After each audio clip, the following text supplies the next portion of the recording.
¿Qué es la violencia y cómo la matamos? Hoy día vamos a hablar de la violencia, pero no desde la moral ni desde la ideología, sino desde la biología y la evolución. La idea es entender dos cosas primero. ¿Qué es realmente la violencia y por qué aparece? Segundo, ¿qué condiciones concretas la reducen en la práctica? Empecemos por el principio, obvio. ¿Qué es la violencia? La violencia no solo golpes, guerras o gritos. La violencia en términos biológicos es una respuesta del cerebro ante cualquier amenaza percibida contra tu continuidad. Continuidad significa seguir existiendo como eres. Continuidad física, continuidad emocional, continuidad de tu identidad, tus ideas, tus estatus, tus vínculos. Da igual si la amenaza física, emocional o ideológica. Si tu cerebro interpreta que tu estabilidad se rompe, activa una respuesta violenta en algún nivel. Si alguien te empuja en la calle, obviamente tu cuerpo se tensa, sube la adrenalina, te pones a la defensiva. La respuesta normal. Alguien ataca una creencia central para ti, sientes rabia, rechazo y ganas de contraatacar. Te amenazan con quitarte el trabajo, aparece el miedo, pero también irritación, hostilidad y resentimiento. Y en todos esos casos para el cerebro está pasando lo mismo. Algo está poniendo en riesgo mi continuidad. Y ante eso se ejecuta la violencia, externa o interna, ya sea planeada o instintiva. Punto. ¿Por qué existe la violencia? Desde la evolución, la violencia aparece por dos núcleos básicos: autopreservación y eficiencia energética. Primero, la autopreservación es tu sistema nervioso. Está diseñado para mantenerte vivo y funcionar el mayor tiempo posible. Todo lo que sienta como amenaza se procesa como prioridad máxima. Segundo, la eficiencia energética. Al cerebro no le gusta gastar tanta energía para mantener el control. Y aquí entra la lógica de la violencia. Es más barato reaccionar que reestructurar todo tu modelo mental. Cambiar de opinión de verdad es caro. Implica revisar creencias, recuerdos, experiencia e identidad. Reaccionar con rechazo y agresión es mucho más barato a corto plazo. Es más barato arrebatar recursos que producirlos. Si puedes tomar comida, territorio o estatus por la fuerza, el cerebro lo evalúa como una vía rápida. Es más barato rechazar una idea que reconstruir toda tu identidad. Cuando alguien cuestiona algo que es central para ti, tu sistema nervioso no evalúa racionalmente. Primero defiende, ataca o invalida. Solo después, si hay seguridad y recursos cognitivos, entra la reflexión. La violencia entonces no es un error del sistema, es una estrategia económica de un cerebro que intenta ahorrar energía mientras se protege. ¿Y cómo funciona la violencia? Ahora, ¿qué pasa dentro del cerebro cuando aparece la violencia? Cuando la información que entra es entropía cognitiva, es decir, caótica, ambigua, contradictoria o difícil de integrar, la corteza se satura.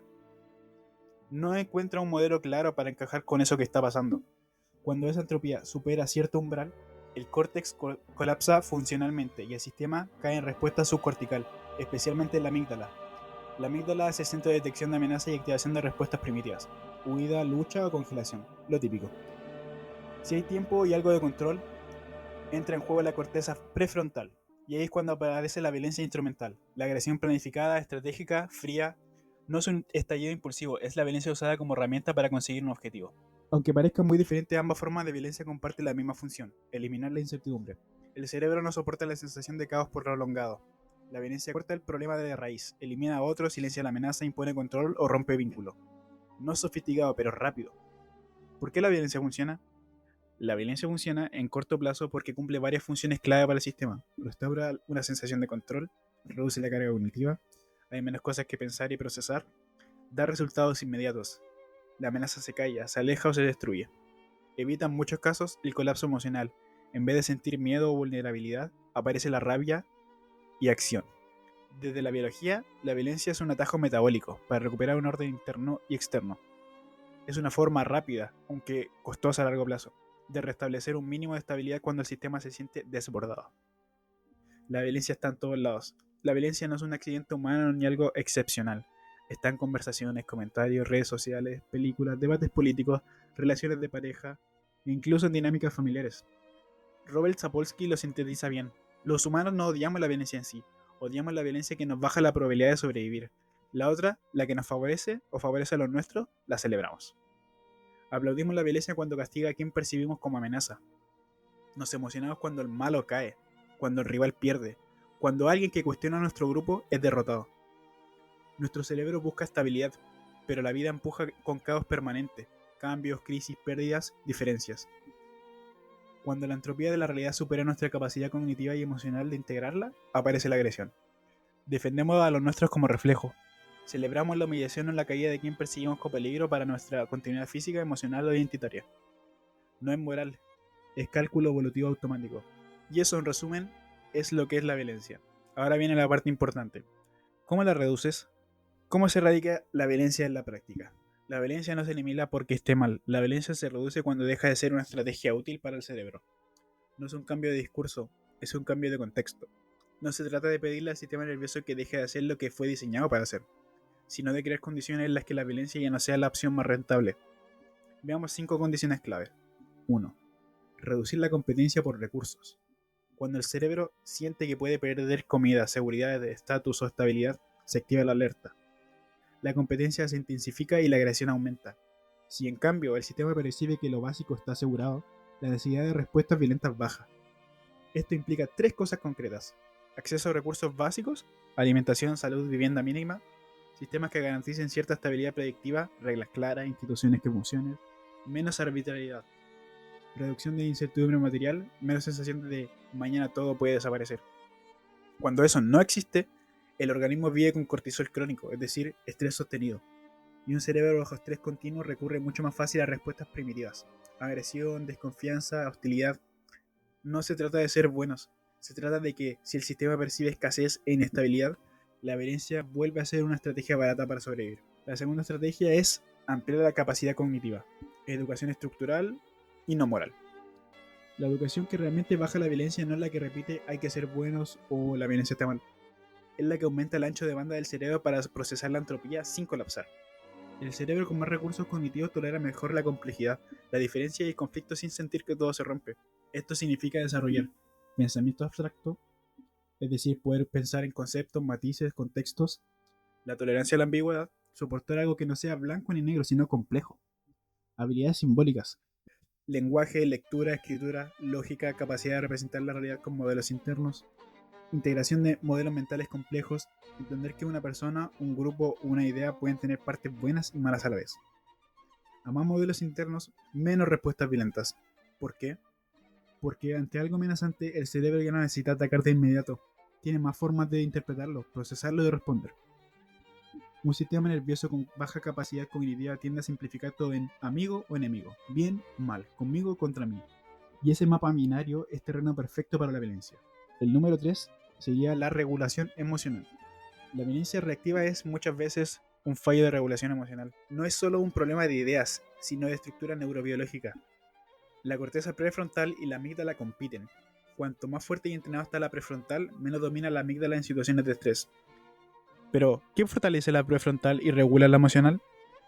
Ambientes predecibles en la infancia. Menos caos, menos violencia doméstica, menos amenazas constantes. Segundo, el estrés regulado.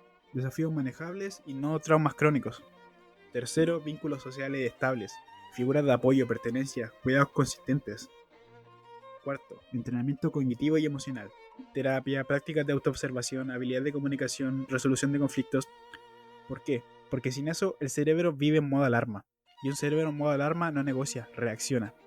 Trabajar la regulación emocional no es un lujo psicológico, es una intervención directa en la probabilidad de que alguien recurra a la violencia ante el conflicto. La número 4 sería instituciones que corten la cadena de venganza.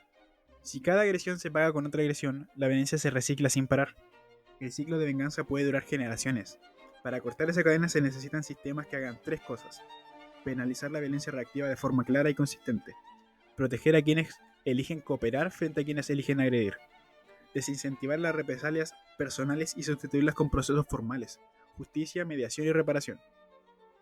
La violencia baja cuando la agresión deja de ser rentable. Si atacar al otro siempre tiene un costo alto y cooperar trae beneficios concretos, el cerebro empieza a recalcular. No porque se vuelva moralmente mejor, sino porque cambia la estructura de los incentivos. Las instituciones, leyes, normas, acuerdos colectivos son extensiones del cerebro social. Cuando funcionan, reducen la necesidad de que cada individuo se defienda con sus propios medios violentos. La número 5 sería hacer que la cooperación sea la estrategia más rentable. La cooperación funciona porque permite predecir mejor el futuro. Cuando cooperamos hay más información compartida, más estabilidad, menos sorpresas. Menos incertidumbre significa menos entropía cognitiva, y menos entropía cognitiva significa menos necesidad de recurrir a la violencia como atajo. Por eso las sociedades más estables tienden a tener menos violencia extrema, no porque su gente sea más buena, sino porque, en su contexto, cooperar paga más que agredir. La clave está en diseñar sistemas económicos, sociales, culturales, donde confiar en los demás tenga beneficios, donde romper acuerdos tenga costos reales, donde compartir recursos, información y apoyo genere más ventajas que acaparar y atacar. Cuando la cooperación se vuelve la estrategia más rentable para sobrevivir y prosperar, la violencia empieza a perder su función central. La violencia no es un misterio ni un fallo moral aislado, es la respuesta biológica a la amenaza y al caos, guiada por la autopreservación y la eficiencia energética.